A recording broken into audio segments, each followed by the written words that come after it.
Good morning. We are at Herodion, a site that is famed for rich history and archaeology. Josephus tells us that this was the site where King Herod defeated the last Hashmonean king and established the kingdom here until his death in 4 BCE. The site, Josephus tells us, was 7 miles south of Jerusalem. It was shaped like a breast of a woman, and it had in it the tomb of the king himself. Where is the tomb? That is a riddle that puzzled scholars for more than a century. For one thing, are we at Herodion? Apparently yes, because we are at the right distance from Jerusalem, and the shape looks more like a volcano top, but it is something that is quite visible from also long distance. And where is the tomb? This is a riddle that puzzled various scholars for a long time, but finally it was solved. For one thing, how do royal tombs look like? So we know that the emperors themselves in Rome were buried in mausoleums which were big and round. Well, right behind me in the lower city of Herodion, you can see a big round element, but excavations prove that it's actually part of a grandiose spa created by the king for his pleasure and the people that he likes. And so this was actually an artificial island made in a pool with colonnades decorating it. It's very nice, but it's not the tomb. Where is the tomb? Let's continue looking for it. Already in the 60s, the Franciscans excavate the upper city in hope to find evidence related to the famous tomb.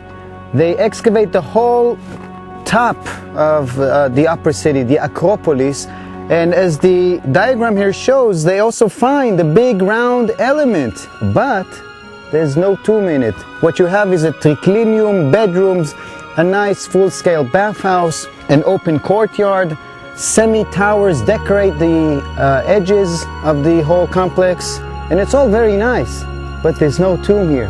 Where is the tomb? That mystery was not solved in the work of the Franciscans. It took Professor Ehud Netzer, one of my teachers from the Hebrew University, another 40 years of research, and as he already retired officially, his last work here finally solved that riddle. Professor Netzer tosses it in mind, if it's not on the top, if it's not at the bottom, maybe it's in the middle. And so he starts surveying the side of the Acropolis in hope to find any evidence for the lost tomb of King Herod. And it takes him a while, and by chance, in one of the trenches that he digs, he finds the desired evidence. He finds a fragment of a sarcophagus, a big stone coffin.